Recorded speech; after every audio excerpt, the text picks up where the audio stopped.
Yo guys, what is up? Max on our First Descendant video, and today we're doing a quick breakdown of my bunny build. Now, I've played bunny for many betas. Now the full game is out. I've been blasting it since launch. We're now on a 21-hour long stream, and I wanted to showcase kind of what I've come up with for my bunny and give you some tips and some tricks and some stat priorities and things to look out for and important mods, everything you kind of need to know about building bunny. Not only are we going to talk about just giving you the best build that you can be playing, but also just a better understanding of how this character works. I hope you enjoy the video. Let's get right into it. So we're going to start with the more basic things, and then we'll get into the nitty gritty. So to start, there is a bunny that you will get given in your first hour of playing, just following the main story and quest line.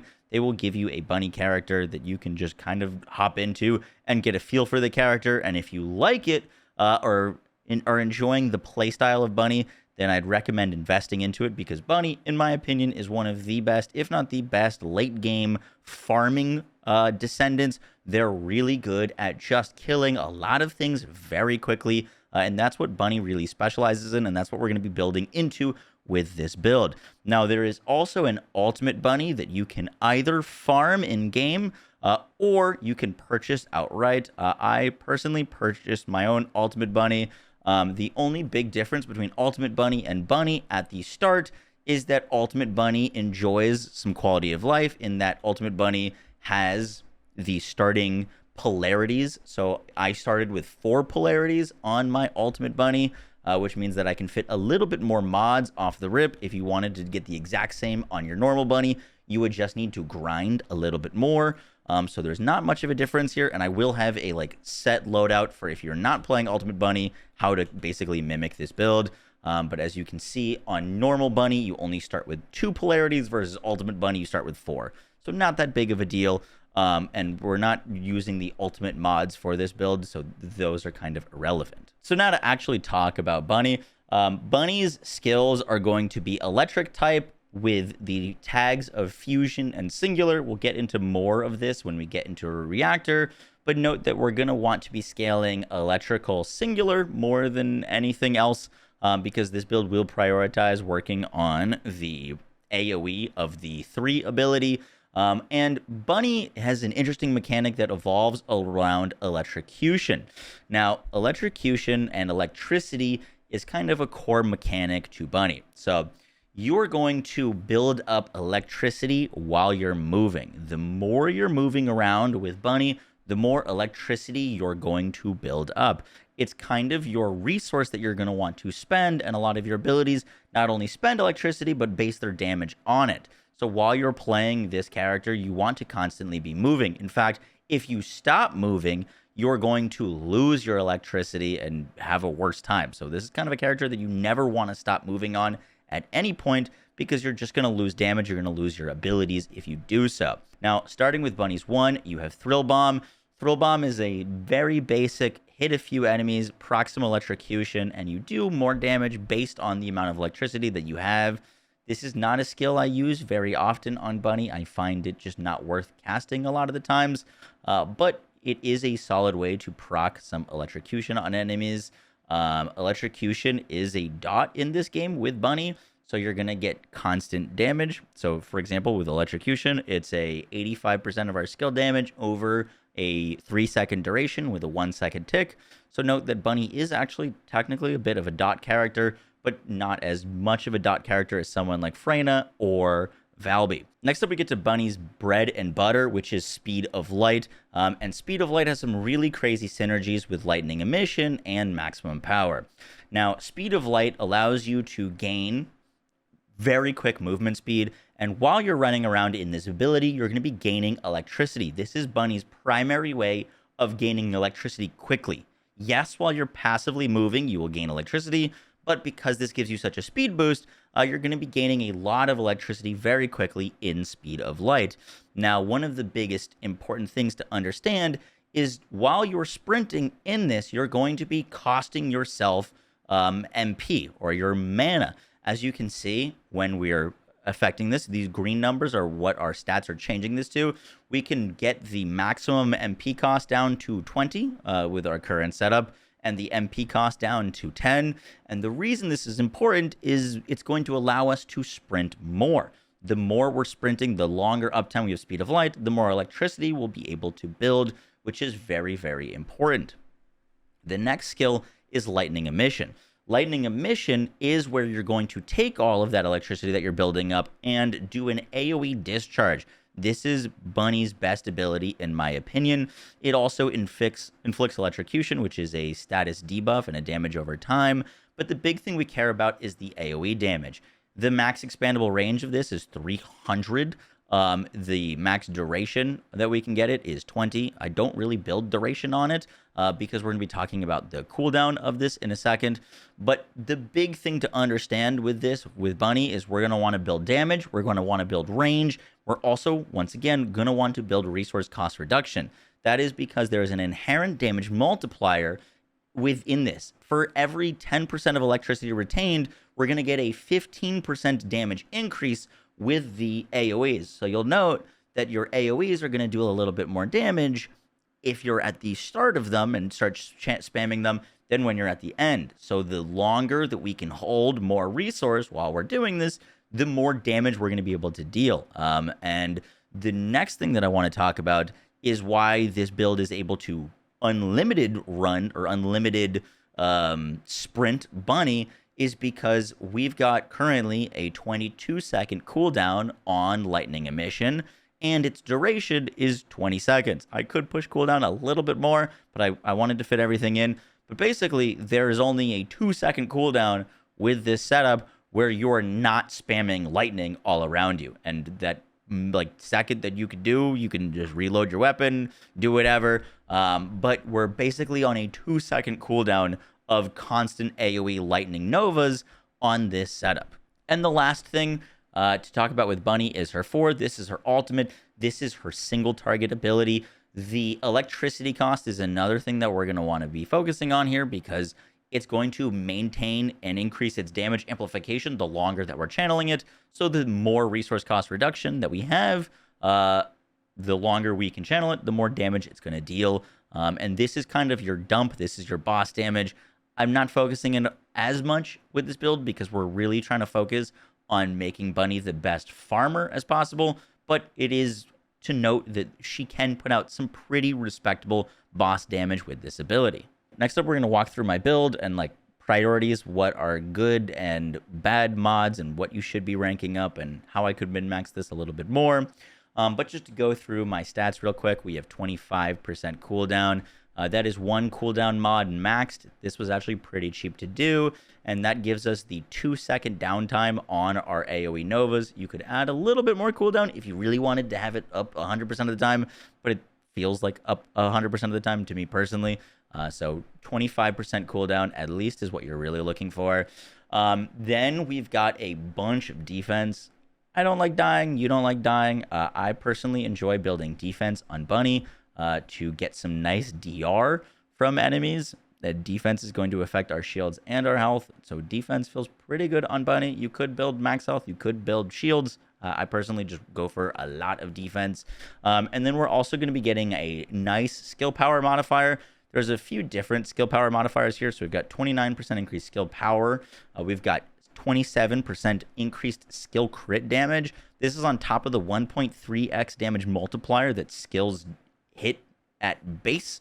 So if I crit with my skill, I'm going to do 30% more damage. And then we've got another 27% on top of that.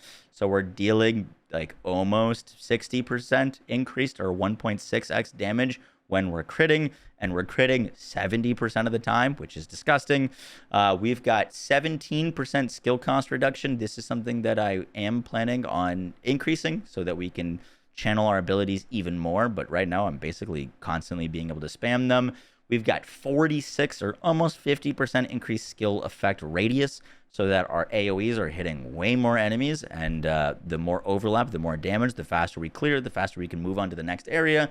Another 25% skill power modifier, another 11% skill electric modifier, and a little bit extra max shield. For your orange mod, this doesn't matter at all, really. This mod is basically what you're using to increase your capacity. If I was to take this mod off For example, I lose my insufficient capacity because the mid-air maneuvering is giving me +6 capacity. So if I took this off, I would only be at 70 module capacity. So basically, you find an ultimate mod.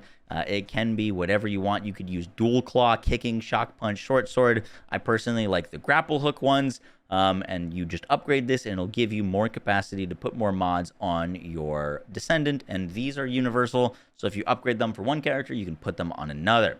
Next up, as I said, Nimble Fingers, 25% cooldown. This gives us basically 100% uptime of our Shock Novas.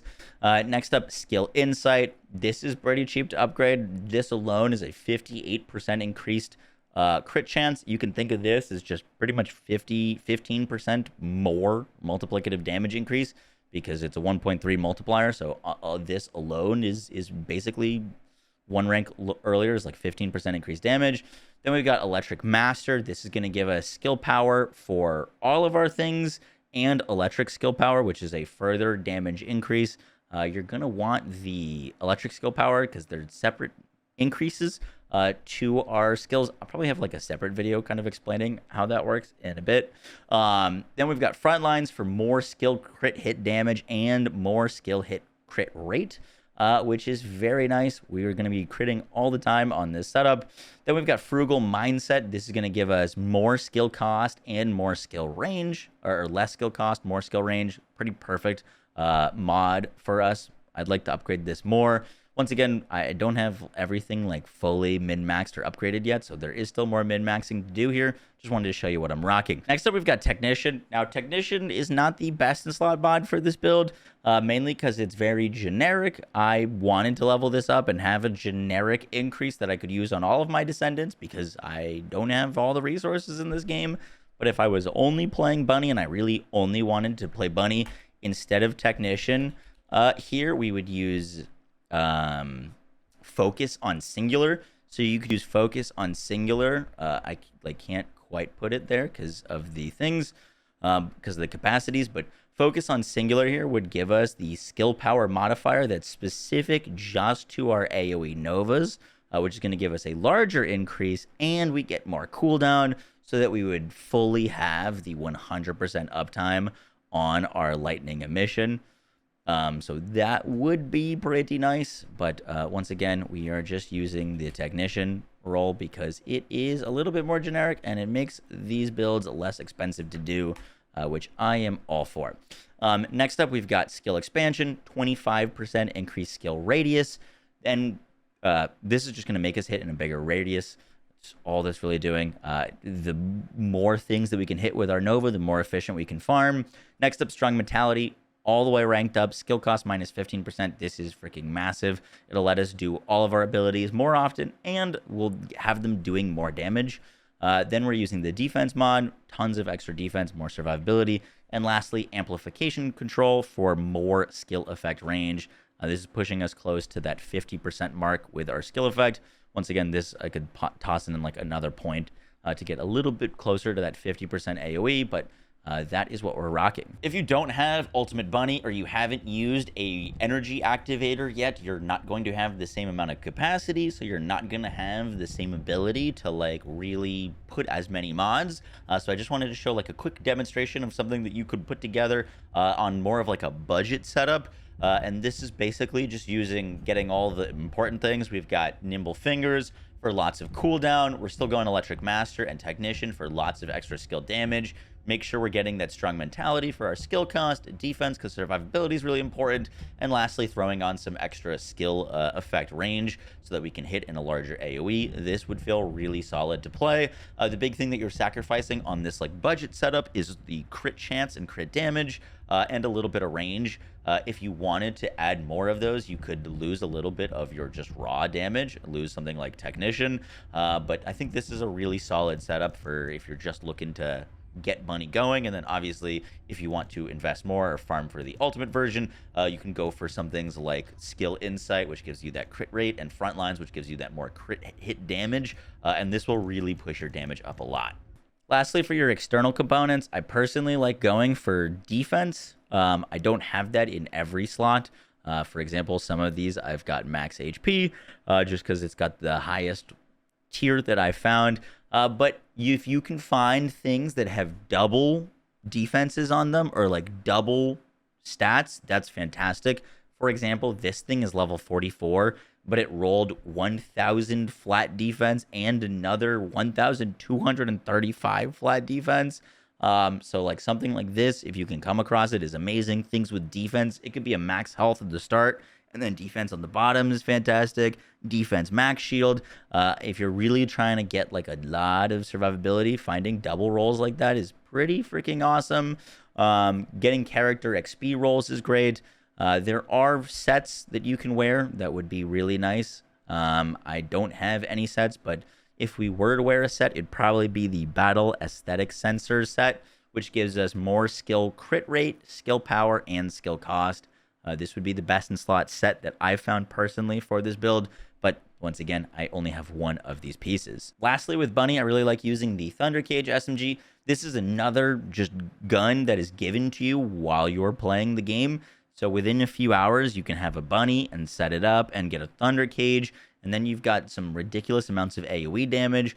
So there isn't really too much farming in this build to get the Bunny and get the Thundercage.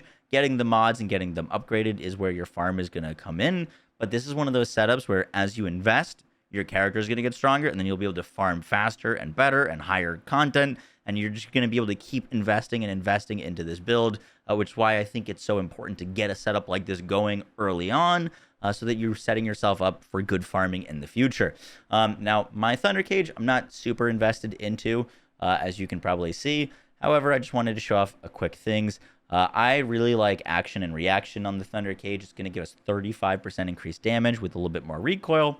Recoil doesn't really matter. It's not any like minus crit or minus weak spot. If you can handle a little bit of recoil, this is a fantastic mod. We're going for rifle reinforcement for a little bit more firearm attack, more fire rate. Fire rate is one of the biggest things that you can do to increase your overall DPS, especially on something like an SMG. Then we've got better insight for more crit rate, concentrated support ammo for more rounds and more crit damage, marksman for more crit rate, and then fatal critical for more crit damage. I'm usually spamming this thing and just shooting at enemies, so I'm not really aiming for weak spots as much, which is why I built this as a like big mag fire rate crit hit crit damage setup, to just get out as many procs of our explosions as possible while dealing as much damage as possible with it.